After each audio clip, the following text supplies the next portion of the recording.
പങ്കാളിയാകാൻ കഴിയുക എന്നത് നൂറ്റാണ്ടുകൾക്ക് ഒരിക്കൽ മാത്രം ലഭിക്കുന്ന പുണ്യാവസരമാണ്. ഇത് യാദൃശ്ചികമല്ല, ഇത് പൂർവജന്മ സുഹൃതങ്ങളുടെ ഫലമാണ്.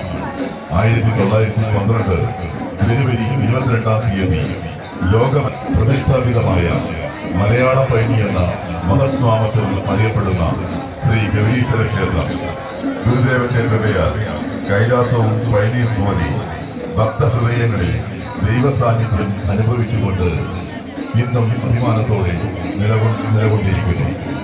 ഗുരുദേവൻ പ്രതിഷ്ഠ നടത്തിയ ക്ഷേത്രങ്ങൾ വെറും ആരാധനാലയങ്ങൾ മാത്രമല്ല, അവ മനുഷ്യനെ മനുഷ്യനാക്കുന്ന ധർമ്മ പാഠശാലകളാണ്.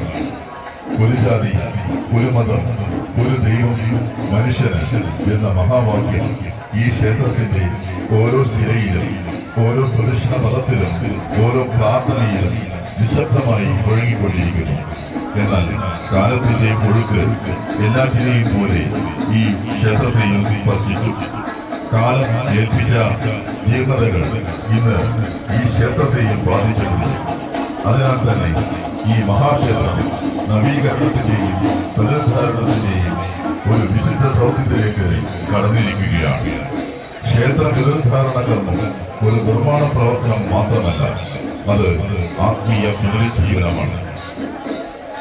ദൈവസന്നിധിയെ വീണ്ടും ശക്തമാക്കുക, ഭക്തിയുടെ പ്രകാശം പുതുതലമുറയിലേക്ക് കൈമാറുക, സമൂഹത്തിന്റെ ആത്മബലം വർദ്ധിപ്പിക്കുക, ഇവയാണ് ഈ ദൗത്യത്തിന്റെ യഥാർത്ഥ ലക്ഷ്യങ്ങൾ.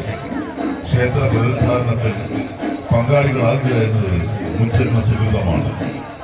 നമ്മുടെ കൈകൾ കൊണ്ട് ചെയ്യുന്ന ഓരോ സുഹൃതവും നമ്മുടെ ആത്മാവിനെ ശുദ്ധീകരിക്കുന്ന ഒരു യജ്ഞകർമ്മം തന്നെയാണ്.